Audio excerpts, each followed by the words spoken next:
Woo.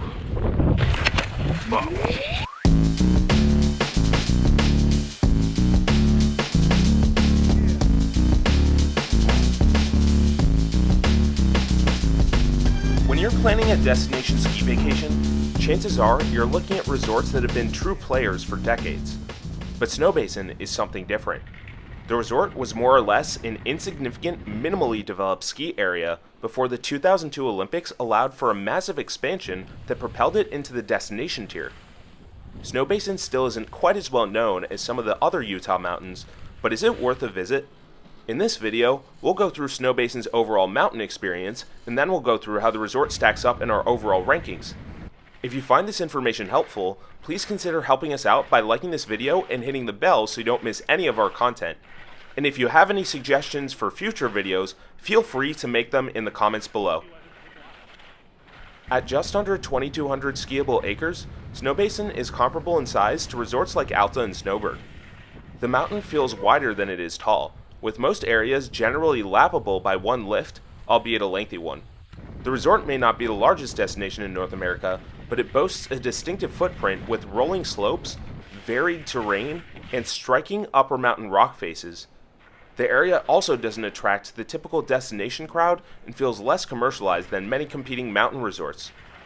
Across Snowbasin's footprint, guests will find a mix of below tree-line trails, varied glades, and open bowls. In general, the resort can be broken down into three zones: Needles, which is the most central area with a wide variety of terrain; John Paul, which mainly comprises steeps; and Strawberry, which specializes in light glades and wide open bowls. Snowbasin enjoys the light, dry snow one might expect from the Rockies, and regularly sees powder throughout the season. However, the resort fails to receive nearly as much accumulation as nearby mountains in the Cottonwoods, which are known for receiving some of the highest snow totals in the country. The resort also sits at a lower base elevation than those areas, resulting in less favorable snow preservation. That being said, all of Snowbasin's key mountain zones stay reliably open throughout the season, and the area boasts a quite extensive snowmaking footprint that allows for reliable early season conditions, with snowblowing guns such as these across the large majority of groomers. For reference, the two dates of these recordings were both below average, with unseasonably high temperatures and snow droughts causing unfavorable conditions. It's not every day that you visit a ski resort for its lodges, but Snowbasin's on-mountain facilities are truly one of a kind. The caliber of these lodges is significantly above that of other resorts, with incredibly fancy elements such as chandeliers and carpets, finely upholstered seats, and panoramic windows with views of the absolutely amazing surroundings. Going to the bathroom is absolutely insane.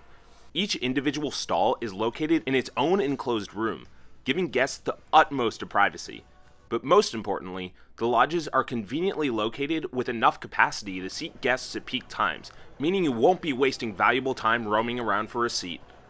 On-site food is expensive, but given the lodges, it's not as pricey as you might expect. Snowbasin may be large and distinct, but it offers very little for beginners.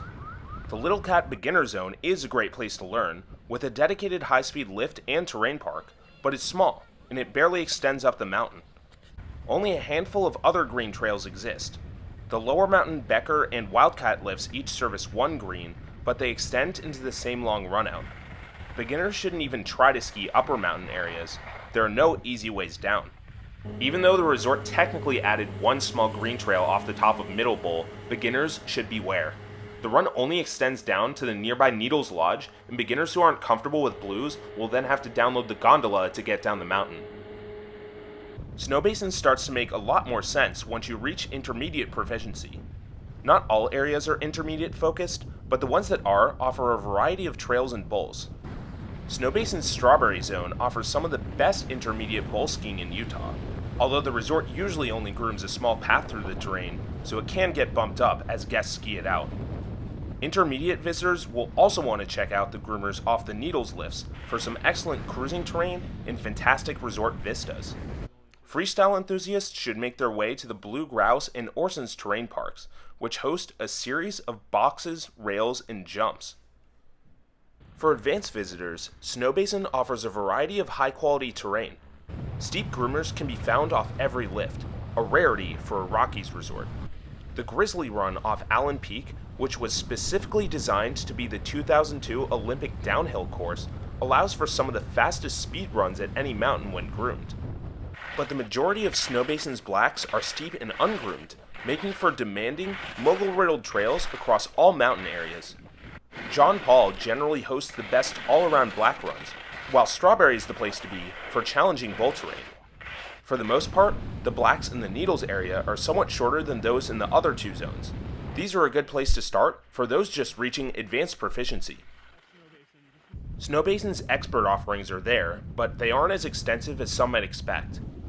While perilous peaks line the resort, not all of them are actually in bounds, meaning that guests will have to enter the backcountry for many of those highly visible extreme lines. However, a few seriously technical challenges do exist within Snowbasin's boundaries, many of which require a short hike to reach but offer very little room for error. The most notable of these include the Lone Tree and Middle Bowl Cirque trails off Demoisy Peak, as well as a few unnamed chutes within Sisters Bowl and Needles Cirque. You'd expect a really special experience from an area serviced exclusively by tram, and Snowbasin's Allen Peak, which is just above the John Paul Lodge, delivers in some regards. The top provides absolutely amazing views of both the resort and the city of Ogden, and the low uphill capacity helps preserve snow much longer than at other resort areas. However, the trails serviced by Snowbasin's Allen Peak tram are really quite short, and not that special terrain-wise compared to other resort areas. The one exception is the No Name Bowl. This area requires an additional hike after the tram ride and rarely sees any traffic during the day, providing a uniquely isolated inbounds experience. Lines can really build up for the 15-person Allen Peak tram, especially on powder days, so guests will really want to think through if the wait is worth the short ride down. The rest of Snowbasin's lift infrastructure is generally competitive, and the overwhelming majority of resort areas can be accessed via a high-speed lift. The two gondolas are especially cool, standing out with their distinctive light blue tinted cabins. The resort has made significant lift investments in recent years. The current Wildcat Express 6-pack replaced a triple chair a few years ago and now provides high-speed access to some great lower mountain trails. And the Middle Bowl lift, which services the upper half of the Needles Zone, has also become a 6-pack for the 2021-22 season. These investments have made it much more desirable to lap shorter trail pods than in previous seasons. However, a couple of slow, fixed-grip triple chairs with agonizingly long ride times remain, though much of their terrain is accessible from high-speed alternatives. Snowbasin's lift scanning technology is behind the times, and guests will have to have their passes physically out to get scanned. Most hike-to areas are expert lines at the top of the mountain, but a few random mid-mountain lines require short hikes as well. These areas hold fresh powder much longer than the directly lift service lines. While Snowbasin generally sees less traffic than really popular competing destinations nearby, some resort areas lack lift redundancies, resulting in choke points. The Strawberry Gondola, which provides the only access to the popular and unique Strawberry Zone, can get seriously backed up during peak times. There's no trail route out from the bottom of Strawberry, so guests will be forced to wait in whatever line exists to leave the area. All other resort sections funnel back to the base and are better in this regard. Despite its size, getting around Snowbasin is simple enough. The resort only has one base, and its top-to-bottom lift setup allows guests straightforward access to their desired trails. Signage is well marked, and directions to lifts stand out with a bright yellow hue that can't be missed. But there are a few issues. Loading zone directions for some base lifts aren't intuitive. For example, if you want to get to Wildcat from skiers right of the lift, you have to go through what looks like an entrance to Becker. And a few trails, some of which are really difficult to avoid, require flat, catwalky traverses to get out of. One piece of advice: when you're nearing the bottom, stick to skiers right of John Paul. Anything to the left of that, and you'll be in for an arduous journey from a parking lot area. Given the top-tier caliber of its on-mountain lodges, you might be shocked to find that Snowbasin doesn't offer any on-site accommodations. The nearest options can be found in the town of Ogden or in Salt Lake City or the surrounding suburbs. That being said, Snowbasin recently announced a series of real estate investments, and on-site lodging is on track to finally become available in 2024. Public transportation is available from the Ogden area, but options from the Salt Lake City area are much more difficult to come by. So Snowbasin doesn't knock it out of the park in the typical categories, such as snow and challenge, that many Utah resorts are known for. But it offers a uniquely impressive experience thanks to a distinctive combination of facilities that make you feel like royalty, local vibes, and an incredibly beautiful surrounding area. Some may be turned off by the lack of on-site lodging, which is admittedly a big omission, but for the right crowd, it's hard to deny the appeal of this Utah mountain. Now let's go through how Snowbasin stacks up in our overall rankings, which are determined by the following 10 category mountain score. Snow is very strong, but not quite as good as the Cottonwoods, and the resort gets an 8 in this category. Snowbasin isn't as consistent as some of the Cottonwoods mountains, and off-piste areas can be variable, but it's a reliable resort overall and gets an 8 for resiliency. Snowbasin claims a 3,000 acre footprint on their website, but we calculated just a 2,170 acre skiable footprint, and the resort gets a 7 for size. Snowbasin isn't good for beginners, but it offers terrain of pretty much all varieties and gets an 8 for terrain diversity. The resort isn't quite as difficult as Alta, Snowbird, or Solitude, but it has some extremes off of short hikes and gets an 8 for challenge. Most lift routes are high speed, and there's the interesting tram, but Snowbasin still has some really slow triples, and the resort gets a 7 for lifts.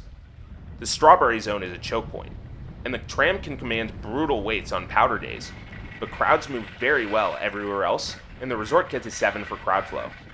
Facilities, world class, the best at any North American ski resort, 10 out of 10. Getting around Snowbasin is easy enough, but there are some flat parts, and the resort gets a 6 for navigation. And finally, mountain aesthetic. Snowbasin doesn't quite have the same majesty as the best resorts in North America, but its peaks in the wide open Strawberry area are still quite a sight to behold, and the resort gets an 8 in this category. These categories add up to an overall mountain score of 77 as of June 2022, placing Snowbasin 3rd in Utah and 7th overall. Snowbasin is par for the course in many areas for a Rockies destination ski trip, but its unbelievable lodges and lack of any real significant drawbacks on the mountain help it stand out from the pack. The resort scores similarly to other Rockies resorts like Beaver Creek, Vail, and Telluride.